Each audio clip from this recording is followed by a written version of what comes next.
What's up, guys? This is the Osmo.com night shift talking baseball for May 11th. That is a Friday. This is your host, Jake Hari. We're going to run through these 14 games very briefly for some of them.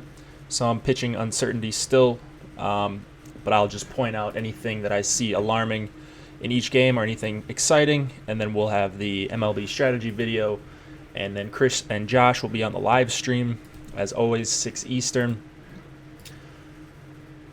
Get to Osmo.com, get your premium membership. We've got a lot of great content coming out, especially these videos that Chris and Alex, that's Osmo, for you guys that don't know his name, Chris and Osmo are doing these videos each week for premium members only, sort of picking Osmo's brain, and not necessarily slate-specific stuff, but just general strategy, mistakes that DFS players make, and you're just getting a lot of good information from one of the best in the industry. So check that out. Check out his rankings, ownership projections, all very helpful information if you're trying to become a better DFS player. It's helping me a lot. So let's get into this. 14 games. We'll go with Tampa Bay and Baltimore. I'll be talking DK pricing. As usual, we've got Jake Faria versus Kevin Gausman. The Orioles are one of the best matchups for a right-handed pitcher. In Faria's only start against the Orioles, he had a 16.9% swinging strike rate, which was his highest of the season. So could he do that again? I think he could. I do have some interest in Faria here. $8,300 is a decent price for him. Baltimore bats, I'm not super interested in. I guess I would go with a Scope or a Manny Machado, but not really looking to target against Faria. I like what I've seen from him in his non-Red Sox starts, which were the first couple of the season. Kevin Gausman going for Baltimore.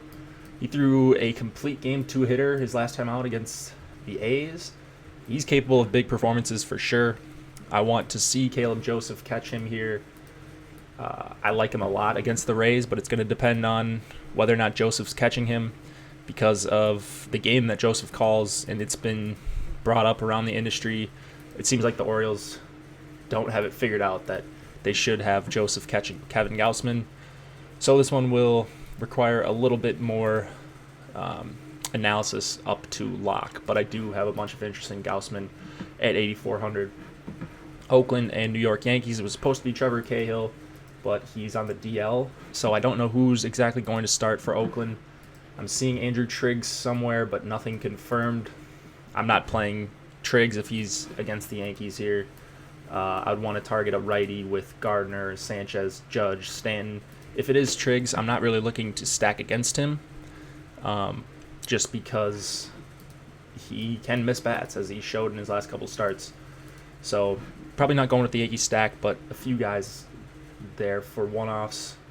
Sonny Gray going for the Yankees, shown some signs of life over the last 2 starts, going 6 innings each time.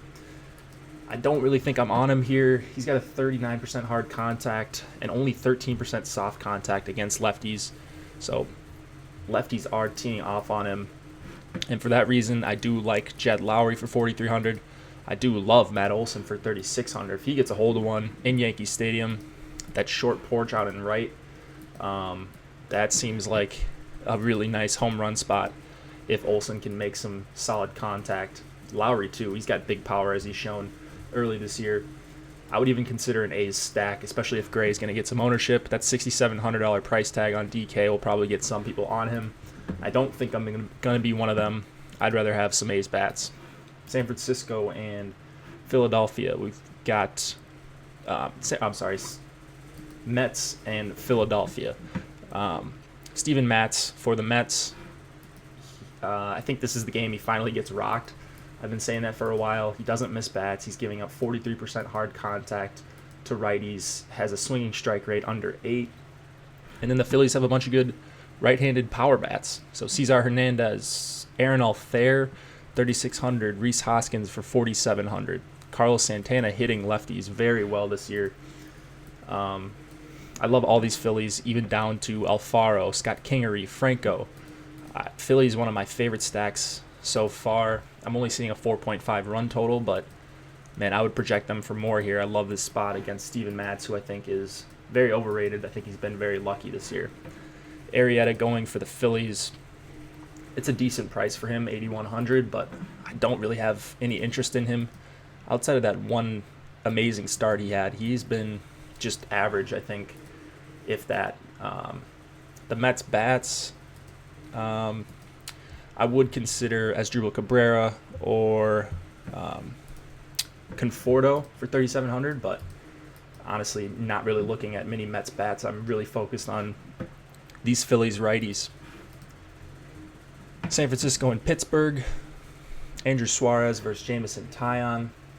I don't have interest in Suarez.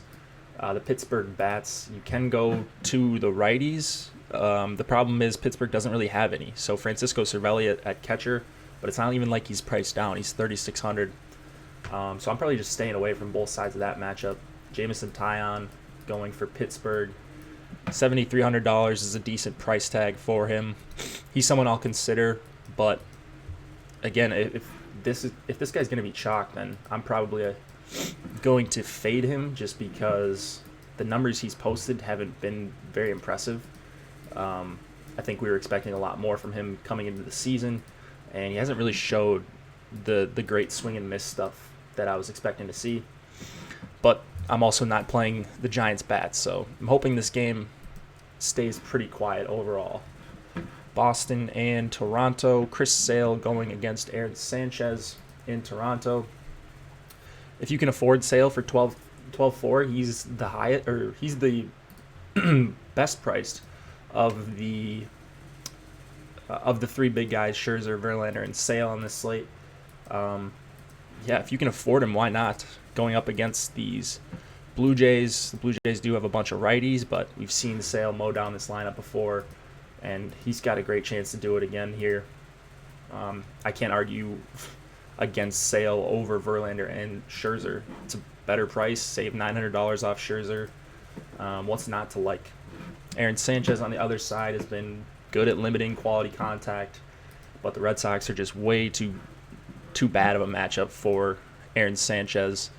I would target him with Mookie Betts, Hanley Ramirez, and JD Martinez, I think. Xander Bogaerts is fine too. I'm just probably not stacking against Aaron Sanchez. At least I don't think so at this point. KC versus Cleveland. Jason Hamill, $4,500 going up against Trevor Bauer. Hamill's xFIP is over 5 this year overall. Against righties, he has a 40% hard contact.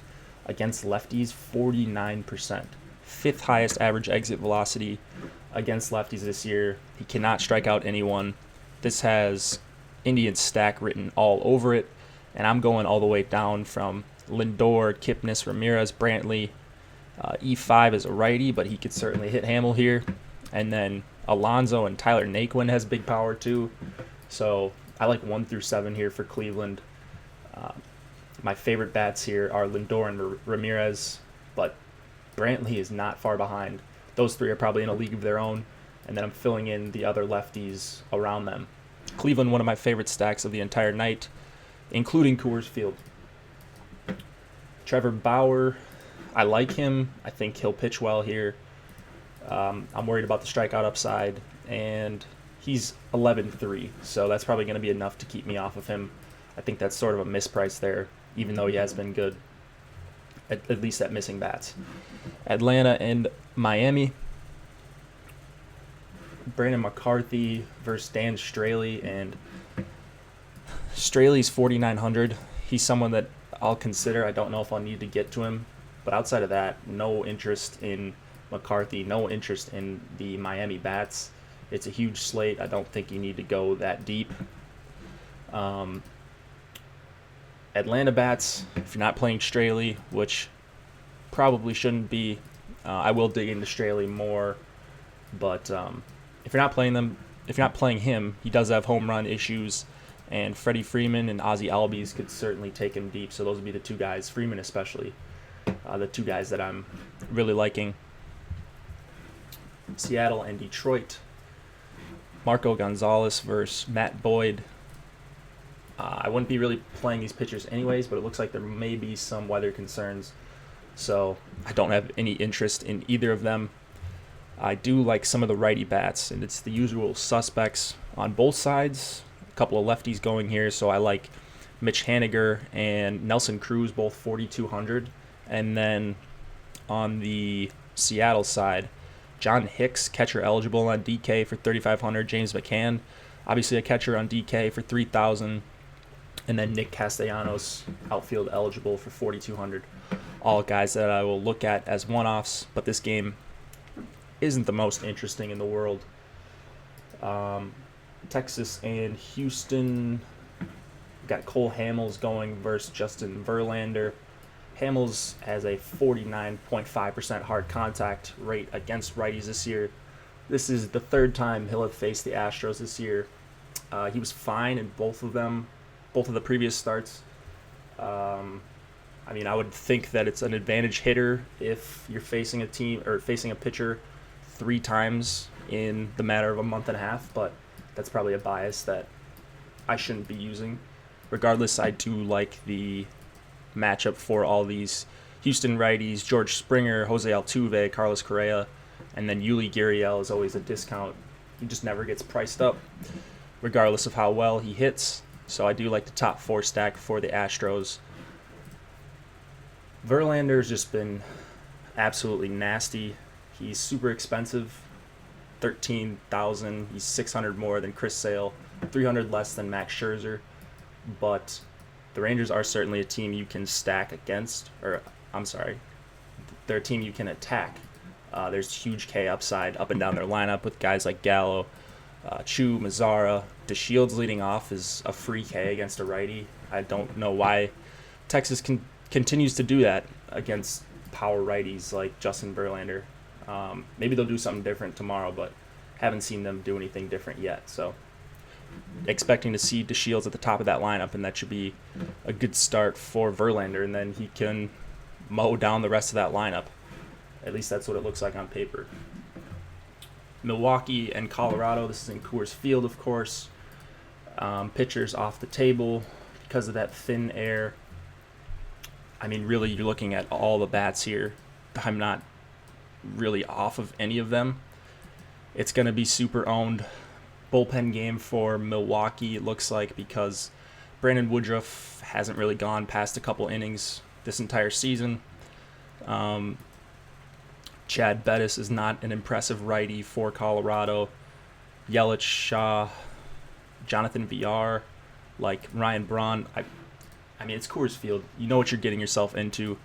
It's going to be highly owned, even on a 14-game slate, but might be a good idea to take some bats from here on both sides. Washington and Arizona. Max Scherzer is the most expensive pitcher, most expensive player on DraftKings tonight. 13-3. But Arizona can definitely give him the strikeouts he needs. You're sort of splitting hairs at the top here with Scherzer, Verlander, and Sale. I think I prefer Verlander first, and then Scherzer, then Sale. But like I said, it's not a huge difference between these guys.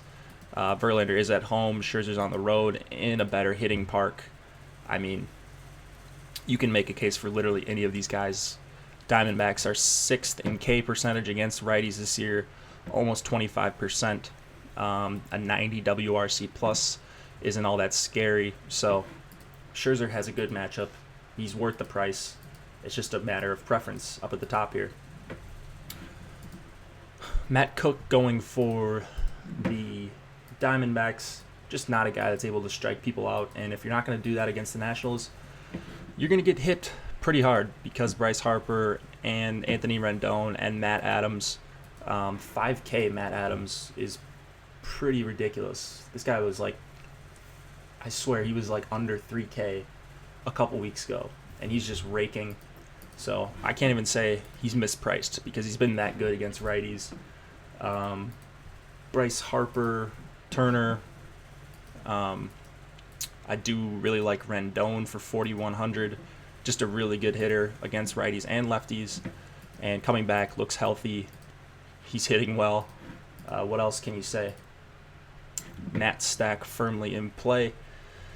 Twins, Angels, Lance Lynn versus Tyler Skaggs. I'm not interested in Lynn. That's probably going to be a pretty popular opinion. I do want to target him with some lefties, though, and then Mike Trout. Trout is 5,800. It looks like DK is just starting to price him up even on non-Coors slates. Using Coors, it was like 6,400. So they gave him the Coors bump, but now even against a righty, they're still continuing to price him up, which they probably should because his ownership is in 15-20% range seemingly every slate. But I do like Trout. I like Ohtani and Valbuena. Lynn has been pretty good against right-handers. Angels have a lot of them, so I don't think I'm on a full Angels stack as of now. Tyler Skaggs going for the Angels in what looks like a pretty good matchup against the Twins. The Twins have the 7th highest K percentage against lefties this year, 5th lowest hard hit percentage against them as well. Skaggs is a guy that can miss bats, $8,600, probably in an awkward pricing tier, especially if you're getting one of these top guys, the Verlander, Sale, Scherzer crew. You probably won't be able to get to Skaggs as your second pitcher. So if you're going like double mid-tier, I think that Skaggs is a pretty good option. I think he misses bats here. He probably has a pretty good start from what I'm looking at. Not looking to target any Twins bats against him. He's a guy I do respect. So let's go to St. Louis and San Diego. Luke Weaver going against Eric Lauer. So Weaver's probably going to get a bunch of ownership here just because people believe in his stuff. I don't really believe in his stuff. I'm not seeing the great strikeout repertoire that we thought he was going to have a year or two ago. And the strikeout numbers look okay, but the swinging strikes and the whiffs do not. So if you listen to anything I say, then I'm usually not going to play a guy with less than impressive swinging strike rates and whiff per swing rates and stuff like that. So going to stick to that here. I think Weaver's going to be chalk, and that's probably a mistake. The San Diego bats to target against him, maybe Franchy Cordero, just because he has huge power. You're looking to get a home run to leverage the field. But that's about it. There's not really any great lefties on the Padres. Eric Lauer going for San Diego. He's just a soft-tossing lefty against the Cardinals with all this righty power. I wish it was a better park. I'd be much more interested in some Cardinals bats. Even so, if you're making a bunch of lineups, I do like the Cardinals stack. They're not like a top 2 or 3 for me, but they're probably just outside the top 5 as of now. Pham, Jose Martinez, Marcelo Ozuna, even Jed Jerko. He's been smoking lefties this year. 41.7% hard contact, 538 ISO. These are obviously very small samples, but still worth noting he is seeing the ball against lefties very well. Last game of the night, Cincinnati versus the LA Dodgers. We've got Brandon Finnegan going for the Reds, and then Kenta Maeda going for the Dodgers. I do like Maeda a ton here. He's got a really awesome swinging strike rate on the year, 14.1%. He's not in the Walker Buehler price territory. He's $1,400 less than what Buehler was. So that's a price that I'll target a Dodgers pitcher. It's still Dave Roberts as your manager, so you never know when these guys are going to get pulled, when they're going to get pulled at 83 pitches in the 6th inning or something like that. But I love Kenta Maeda against these Reds. He's just priced very well, and he is quite a big discount off the top guys. I'm not sure if he can match them, but point per dollar, I think he could outdo some of the top guys. Reds bats, I'm not interested in. And then Brandon Finnegan, he is one of my favorite guys to stack against. The problem is the ballpark here. There are A few guys that I like on the Dodgers. Kike Hernandez is super cheap, 3,300. Matt Kemp is too cheap at 3,900, and then Chris Taylor for 4,000 dual position eligibility. They switched him from second base to shortstop eligible on DraftKings, which was nice to see. And they may have done that a while ago. I just haven't been playing it much lately, so I guess I haven't noticed if they have. And then I like Austin Barnes for 3,100. Not really looking to stack the Dodgers. I think there are better spots with better weather and just better hitters. So I do like some of the Dodgers, but not really as a stack. All right, that's going to cover it for the night shift. Hope you enjoyed listening. Get to Awesemo.com. Get your premium membership. Check out those rankings and ownership projections and the videos with Awesemo. A lot of very valuable information. Check out the MLB strategy video in the morning and then the live stream right before lock. Good luck.